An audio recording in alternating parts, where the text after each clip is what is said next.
conceito de afetar e sentir se afetado, nós temos algumas coisas a comemorar e outras, né, a nos ocuparmos mais. Acumulamos várias conquistas, entre elas, nós triplicamos nos últimos 6.000 anos a capacidade de suporte da vida humana no planeta Terra. Então, com a mesma quantidade diária, nós conseguimos suportar uma população 3 vezes maiores. Igualmente, tivemos algumas áreas desérticas que passaram por bem-sucedida transformação em regiões agrícolas. E até um dos piores exemplos de degradação e política ambiental equivocada, que foram o Mar de Aral, que chegou praticamente a desaparecer, também, em função da tecnologia, está sendo recuperado e é um case relativamente bem-sucedido que merece a gente dar uma conhecida. Igualmente, também aumentamos a expectativa de vida, ou seja, não sair muito longe, na década de 50, o Brasil, a expectativa de vida era em torno de 46 anos. Hoje já quase dobramos isso e até o final do século, se persistir essa tendência, nós teremos uma expectativa idêntica de Mônaco, que é de 84 anos para nós brasileiros, até 2100. Então, essa capacidade, agora o lado reverso da moeda, de melhoramento do planeta, nos distingue em relação às demais formas de organismos vivos presentes no nosso planeta. Bom, nem tudo são flores, os paradoxos também são grandes. Então, algumas decisões que aparentemente são boas para o meio ambiente se transformam em soluções circulares. Ela resolve um problema e cria outros. Exemplo, a questão dos gases que aumentaram, né, o buraco na camada de ozônio. Quando você baniu lá os CFCs, ou pelo menos em parte deles, você resolveu um problema, mas criou outro. Os gases que vieram para substituir na refrigeração são mais agressivos do ponto de vista de efeito estufa. Igualmente, estão perpetuadas várias disparidades em relação ao agravamento da pobreza, da fome, doenças, o analfabetismo ainda é persistente. Enfim, a questão da injustiça distributiva permanece. E tem até uma expressão que em primeira instância choca, né, que é esse livro do Pondé sobre contra um mundo melhor, mas é apenas para lembrá-los o seguinte: eu não sei vocês, mas eu fico um tanto quanto cansado quando você tem que suportar, né, o greenwashing e o social washing, ou seja, aquela demão de verde e aquela demão de responsabilidade socioambiental, mas que nada mais passam de fingir que é, mas de fato nunca foram, né? Ou seja, não vai nada além da filantropia empresarial ou algo como surfar na onda verde, mas sem ter comprometimento com relação ao meio ambiente. O conceito de saúde ambiental não é novo, ele já foi cunhado, né, pela Organização Mundial da Saúde em 48 e realmente reflete essa questão do completo bem-estar físico, mental, social e resultante das várias formas, inclusive de organização social.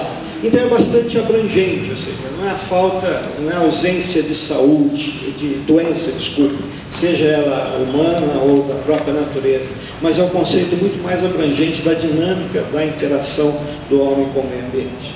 Próximo. Então esse conceito de saúde ambiental ele está suportado nesse tripé, tanto do ambiente físico, biológico, como humano. É muito importante entender que as atividades humanas, para a maior parte das pessoas, ainda o leite dá na caixinha que está no supermercado, não precisa de vaca, não precisa de pasto, não precisa de laticínio, não precisa de distribuição. Assim como a energia elétrica também estaria no interruptor, ou seja, esquece que você precisa de algum tipo de fonte de geração, próximo slide, por favor, né? Precisa de sistema de transmissão, de distribuição e todo associado. Então, embora, né, hoje os aglomerados urbanos representam os principais demandadores desses recursos naturais, esses recursos raramente estão na cidade. Mesmo as cidades que já estão procurando dar um viés mais verde, até produzindo parte da sua energia e do seu alimento, ainda assim, ou seja, a demanda de recursos naturais que estão no campo é fundamental para a manutenção da vida nas cidades. Próximo.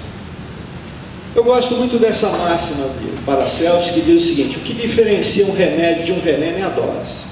Então, se você olhar coisas absolutamente inofensivas e aparentemente até, aparentemente não, indispensáveis à nossa vida, como açúcar, café e outros tantos, dependendo da dosagem, são letais. Se você beber mais que 6 litros de água, também pode morrer, embora o nosso corpo seja mais de 70% de água. Próximo. Os desafios, como diz o outro, tá só que cresce, né? De fato, todos, ou quase todos, estamos na busca por imperativos universais que permitam uma vida digna em sociedade. E reconhecer essas experiências do inexplicável, dê o nome que você queira dar, também é um desafio. Ou seja, quando a gente migra para um conceito mais radical, né, de extrapolar os limites da ciência e de desprezar isso, cometemos alguns equívocos grosseiros que já foram muito bem explorados ontem e hoje aqui nos painéis, né? Porém, um terço da humanidade já está infeliz com o trabalho que tem, com o que faz. Um quarto já apresenta algum tipo de ansiedade, pânico, timidez, estresse pós-traumático. E nós temos muita dificuldade, num mundo cada vez mais competitivo, de lidar com o fracasso e transformar isso em aprendizagem. Então nós precisamos aprender a planejar. No Brasil não necessariamente falta dinheiro. Aparentemente nós já ocupamos a 6ª posição entre as maiores economias do planeta, já superando até o Reino Unido. Pasme. De acordo com o estudo do PNUD, em 2009, o terceiro setor representa 5% do PIB nacional. É maior que o PIB, por exemplo, do estado da Bahia. Então a sensação que nós temos, não só pelas denúncias recentes, é que sobram ONGs e falta ação, né? Além do dinheiro diretamente envolvido. Se analisarmos o peso dos encargos e tributos, né, sobre a vida de nós brasileiros, que está na casa dos 38%, 5%, é praticamente 15% de tudo que se arrecada com tributo, impostos, está na mão do terceiro setor. Então a gente gostaria de ver maior efetividade, né, e eficácia e eficiência no uso desse recurso que toda a sociedade está gerando.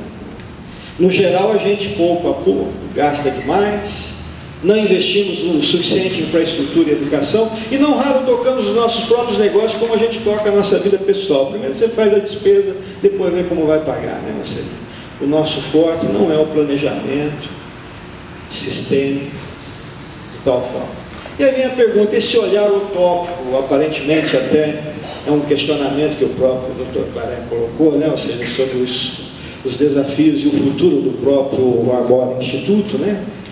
Nessa época de caos econômico, ambiental e social, que espaço está reservado a iniciativas como do agora Instituto?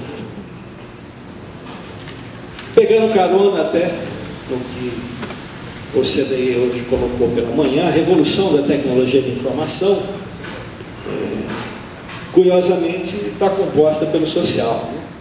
E essa questão, ou seja, nós vemos hoje que a maior parte dos empreendedores, não só privados, mas públicos também, tem muita dificuldade de lidar com as mídias sociais, principalmente as mais modernas, aí, né, baseadas em plataformas, aí, computadores. E vou dar um exemplo recente, né? Começou aquela campanha Movimento Gota d'Água, né, contra a usina de Belo Monte. Rapidamente você criou outros movimentos contra o movimento, né? Tem até o Tempestade no Copo d'Água e outros tantos. E curiosamente, esses movimentos espontâneos foram mais ousados e críticos do que os próprios agentes do setor e os empreendedores que estão envolvidos com o Belo Monte. Na verdade, até nos surpreende. E olha que eles não foram financiados por esses empreendedores, não. Mas é curioso a forma como a sociedade rapidamente se organiza em torno de informações e pode provocar alinhamentos inesperados. Então a chave do sucesso, viu, Claré, talvez esteja aí, exatamente no L ali da liderança, ou seja, quem consegue inspirar e dar condições e poder a tudo isso que vem de baixo, e depois trabalhar essa contribuição de acordo com uma visão de cima, organizando um produto final. Poderia dizer, entre outros, que a chave do agora Instituto não é muito diferente do empreendedorismo de forma geral, ou seja, as mesmas regras que se aplicam, também se aplicam aqui. Com uma diferença, né? É a comparação lá do ovo de pata, né? E do ovo de galinha. Nutricionalmente, coisa, e até o sabor são muito parecidos. Mas porque um faz sucesso e outro não, né? Talvez a diferença, como é que é, o cacarejo da galinha, é a capacidade de comunicar-se, né, de se fazer entendido e de agregar esforços em torno daquela ideia comum. Gosto muito de uma expressão que diz o seguinte, que os romanos, né, construíram estradas por razões óbvias, políticas, militares, comerciais, e também muros para separar eles dos invasores, dos bárbaros, etc. O tempo veio, as guerras aconteceram, os muros desapareceram, mas as estradas continuam as mesmas até hoje. Então, nesse conceito, ou seja, durante esses 2 dias aqui, 1 dia e meio, nós ouvimos falar de frases, de conceitos que foram desenvolvidos há 4, 2, 3 mil anos atrás, estão tão atuais quando foram gerados. Pode ser que o Arbor Instituto, aparentemente, no seu início de caminhada, não tenha todo o sucesso que gostaria, mas ao pavimentar esse caminho junto com outras instituições para a sustentabilidade, isso vem para ficar, independente do sucesso aparente ou não. Alguns até só foram reconhecidos depois que deixaram de existir, principalmente no meio artístico, isso é muito comum, né? Próximo.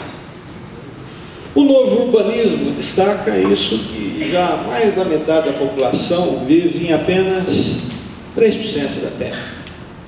E nesse novo urbanismo, ou seja, você precisa de um uso misto do espaço, a andabilidade, o trânsito de massa, o design eclético, o regionalismo e também, por que não, a alta densidade. Nesse relatório do Habitat da ONU, né, alguns especialistas consideraram que a única estratégia realista para a redução da pobreza é fazer o maior número possível de pessoas mudarem para as cidades. Por quê?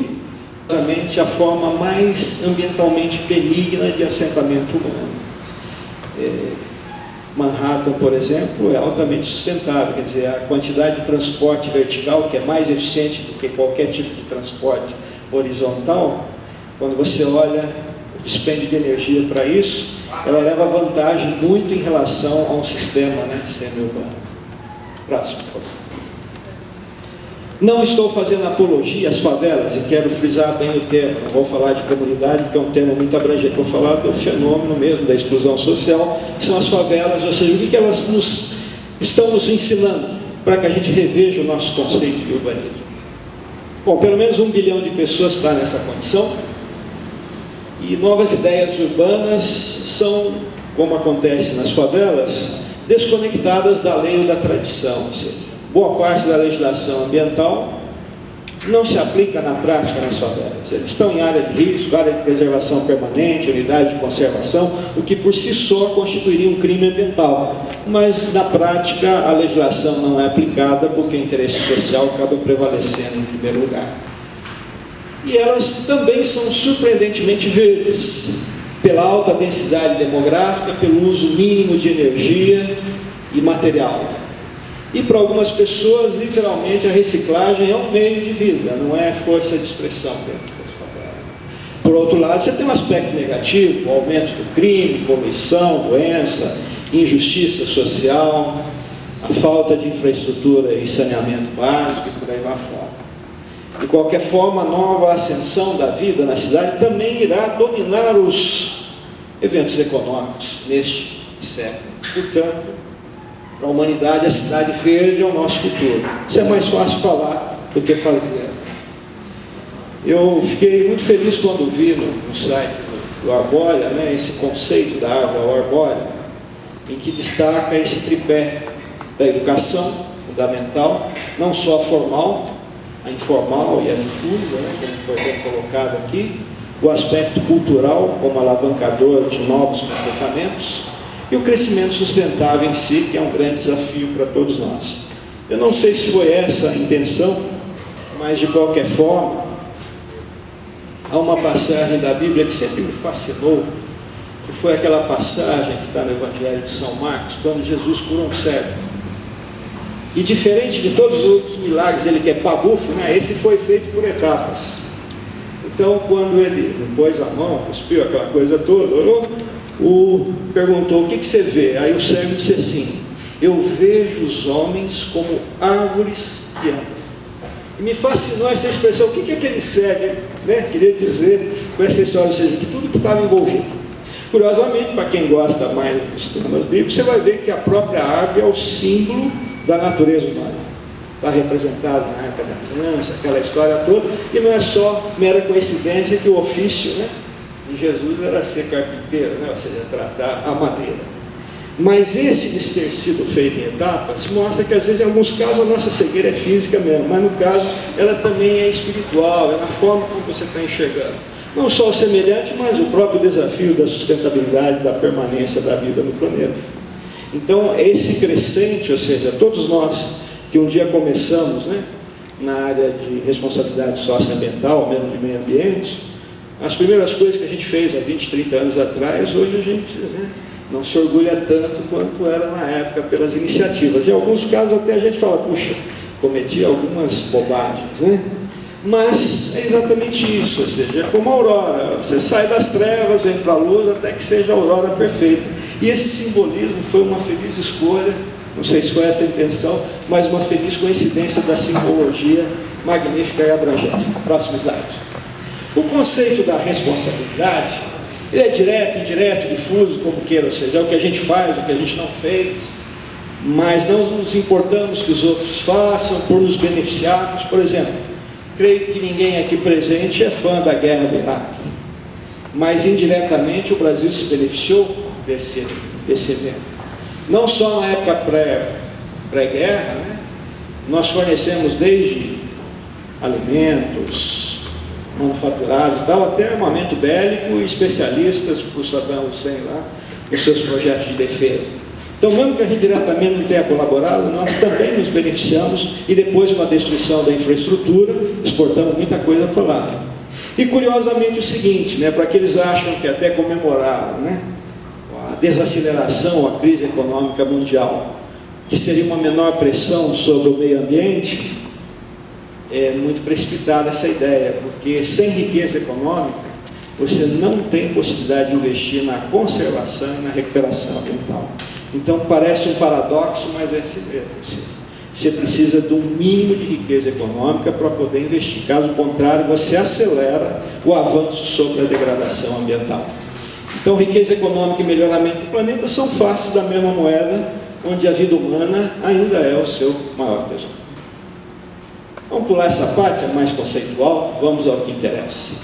No Brasil nós temos vigente hoje aproximadamente 18 mil normas ligadas só à questão de meio ambiente, entre leis, decretos, resoluções, portarias, instruções normativas e assemelhados. A percepção da sociedade, dos empreendedores muda, cada um enxerga de forma diferente esse risco. Aquilo que é mais visível, as organizações, as instituições estão mais diretamente ocupadas e preocupadas. Mas há outras coisas que às vezes acabam escapando. Mas aqui tem um viés ético, ou seja, quanto menos ético, maior a necessidade de leis e regulamentos. Então, quando estamos avançando num marco regulatório cada vez mais complexo e dinâmico, o aspecto negativo é isso. Nós estamos encolhendo do ponto de vista ético. Um estudo recente da Implaza, que é uma companhia de planejamento, né, da macrometrópole de São Paulo, descobriu o seguinte: fora os aspectos positivos dos projetos aí de redistribuição de renda, mas isso não é suficiente para romper a barreira da exclusão social. Então o combate à pobreza, principalmente nas áreas urbanas e semi-urbanas, passa forçosamente por projetos estruturantes e prioritários em relação à infraestrutura. Ou seja, se você não levar habitação, saneamento básico e mobilidade urbana, aquela região sempre vai continuar excluída, porque não há possibilidade de expansão de novos negócios, da padaria funcionar, do pequeno negócio, da pequena confecção, porque não tem acesso, não tem telecomunicação, não tem energia, não tem saneamento, e aquilo continua um gueto, mesmo que você redistribua a renda. Isso não é suficiente para reverter. Então esse é um conceito relativamente atualizado no combate da pobreza, que eu achei muito interessante, e a gente tem defendido isso, que é você dotar de infraestrutura básica necessária, que é basicamente habitação, saneamento, transporte energia e telecomunicações. Sei que pode chocar um pouco essa expressão, ou seja, mesmo que você não seja um economista, você deve pensar como economista, é exatamente por quê. Vamos ver o exemplo que aconteceu com o ativismo, né, ambiental na Europa, que foi purista, boa parte deles, né, negligenciava o aspecto econômico. Eles foram usados pelos partidos, principalmente mais radicais de esquerda, que estavam fora do poder, usaram a plataforma legítima e necessária do meio ambiente para chegar ao poder, mas depois esses próprios ativistas foram expurgados do processo necessário. Então isso significa dizer o seguinte, que nós precisamos considerar a variável econômica em qualquer tomada de decisão. Ela é a mola propulsora, não tem como ignorar. Então, se ignorar, nós podemos ser surpreendidos lá na frente por um produto que não era o que a gente esperava, embora as intenções fossem as mais nobres possíveis. Uma outra coisa que é necessário combater é esse falso paradigma que aparentemente campeia pelo ativismo ambiental. Se é bom, barato e funciona, não é sustentável. Só é sustentável aquelas ideias mirabolantes que ainda não foram testadas além da escala piloto ou experimental. Então nós de fato temos que não ter preconceito em relação a isso. Não tem nada de errado se for bom, barato e funciona, ser sustentável não. Então é um exercício de racionalidade levar em consideração as alternativas que nós temos. Quando que a gente precisa mudar? Não precisa mudar se for necessário, porque quando for necessário pode ser tarde demais, né? Aqui aproveitamos, estamos num ambiente, né, bastante ímpar, nos permite uma certa licença poética, menos técnica, né? Então vamos dizer que nem todos aqui creem em Deus, essa coisa. Então eu queria falar principalmente para você que é um ateu não praticante, ou né, um ateísmo 3.0, que é aquele, né? Tudo bem, eu não estou nem aí para esse negócio, mas como a coisa é útil, funciona, tem coisa mais importante, a gente discute isso depois. Né? Então, uma forma bastante simples e eficaz, né, do ponto de vista até educativo, de questionar a sustentabilidade das ações é assim: mesmo que você seja um ateu, nesse momento, por um momento, seja um ateu não praticante, considere o seguinte cenário: faz de conta que o próprio Deus esteja aqui ao vivo e a cores, olhando para você, eu para ele, como nós estamos nesse momento agora. O que você está fazendo, ou pretende fazer, você continuaria fazendo? Se você não puder responder sim a essas duas questões, não precisa mudar. Então, ao aspecto libertário, né, da verdade, conhecereis a verdade vos libertará. Há um certo relativismo na busca da verdade, né? Esse relativismo levado ao excesso pode justificar coisas como até que Hitler fez, né? Sobre a ótica dele, da eugenia, da superioridade da raça ariana. Em tese ele está certo, não cometeu nenhum crime, mas tudo bem. Tem até aquela piadinha, né? Por que o frango cruzou a estrada, né? Cada um na sua versão, no seu viés filosófico, dá uma versão diferente por que o frango cruzou a estrada. Na verdade não tem ninguém errado, são pontos de vista diferentes.